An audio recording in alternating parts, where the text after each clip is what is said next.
Ya pemirsa, special report dari sidang sengketa Pilpres 2014, kita langsung bergabung ke gedung MK untuk melihat jalannya sidang. Menunjuk bupati gitu. Ya. Dan pada saat itu juga bupati keluar. Bupati keluar meninggalkan gedung pertemuan. Terus? Habis itu warga juga keluar, penyelenggara pemilu dan warga yang ada di tempat keluar berbaur dengan warga yang ada di luar gedung. Ya. Pada saat itu saya komunikasi dengan Pak Didimus Dogomo, saya sampaikan bagaimana ini hari terakhir untuk pelaksanaan rekapitulasi tingkat KPUD. Dan Pak Didimus menyampaikan saya koordinasi dulu Pak dengan para PPD. Jadi mereka berbicara di luar gedung. Ketika mereka berkumpul di situ, pada saat itu Pak Ketua KPUD ini menyampaikan kepada mereka, kalau ada uang, ini pernyataan dari Ketua KPUD, kalau kalian mau uang, ambil di bupati, tapi suara harus dialihkan kepada Prabowo. Ya, itu pernyataan Didimus Togomo. Didimus Togomo. Iya. Dan pada saat itu saya panggil Pak Didimus, pada saat sudah selesai memberikan arahan-arahan itu, saya panggil Pak Didimus, maksud pernyataanmu itu bagaimana? Saya bilang begitu. Itu pernyataan bupati pada saat di dalam, karena menggunakan bahasa daerah waktu itu saya kurang tahu. Jadi dia sampaikan itu pernyataan bupati pada saat di dalam gedung. Ya. Jadi yang dia sampaikan pada saat itu, saya mau konfirmasi lagi. Jadi yang dimaksudkan itu, yang disampaikan oleh Didimus Togomo itu adalah apa yang disampaikan oleh bupati dalam ruangan. Yang menggunakan bahasa daerah. Benar Pak Yang Mulia. Ya. Terus pada saat itu juga tidak tahu kenapa warga marah juga di luar itu. Di luar dia marah. Pada saat itu mereka menyatakan secara serentak mereka akan melaksanakan pleno di luar gedung. Ya.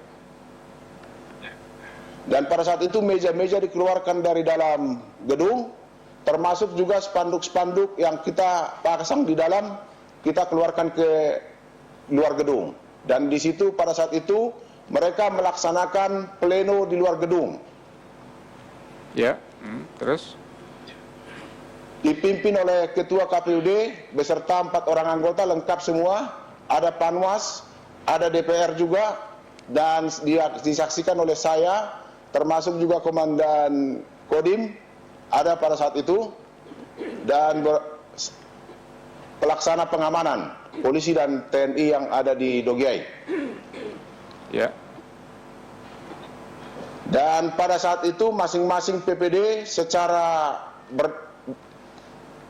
per distrik menyampaikan hasil rekapitulasi mereka tingkat daerah. Ya, tingkat DPD. Tingkat PPD. Begitu mereka menyampaikan tingkat PPD, mereka bacakan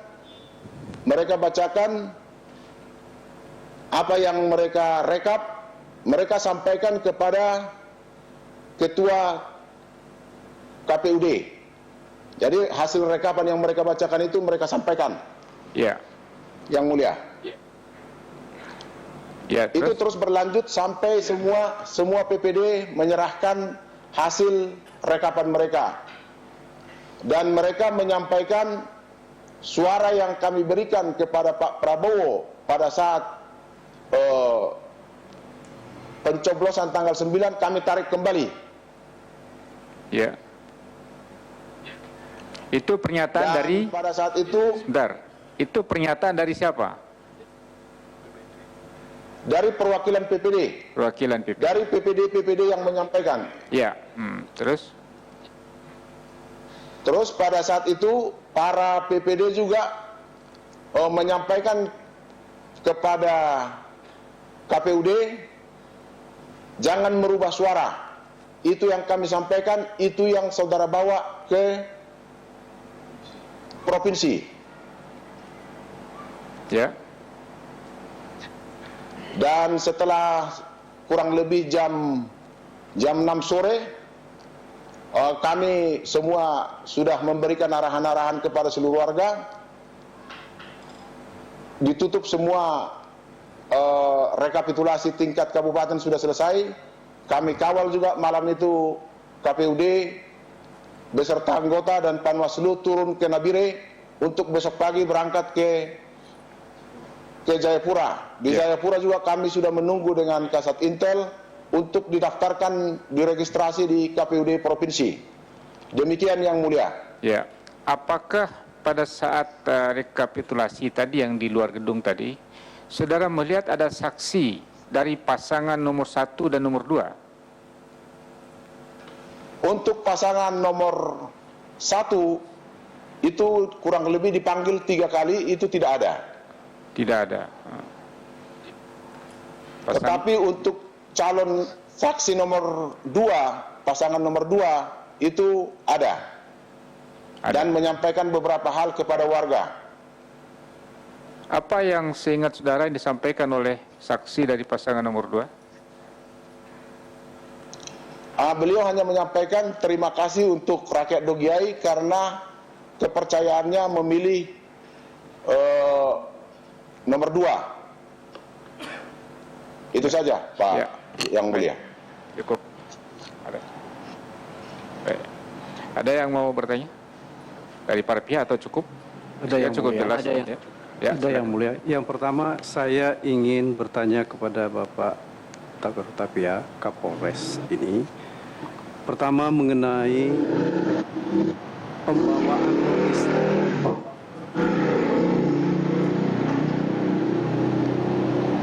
dari Nabire ke Dogiai dan juga ke tempat yang lain, sebab kemarin itu dikatakan oleh saksi KPUD Dogiai dikatakan bahwa mereka menerima di Nabire. Mereka tidak tahu apakah itu sampai ke distrik atau tidak. Itu yang pertama. Kemudian kedua, kami juga ingin mengetahui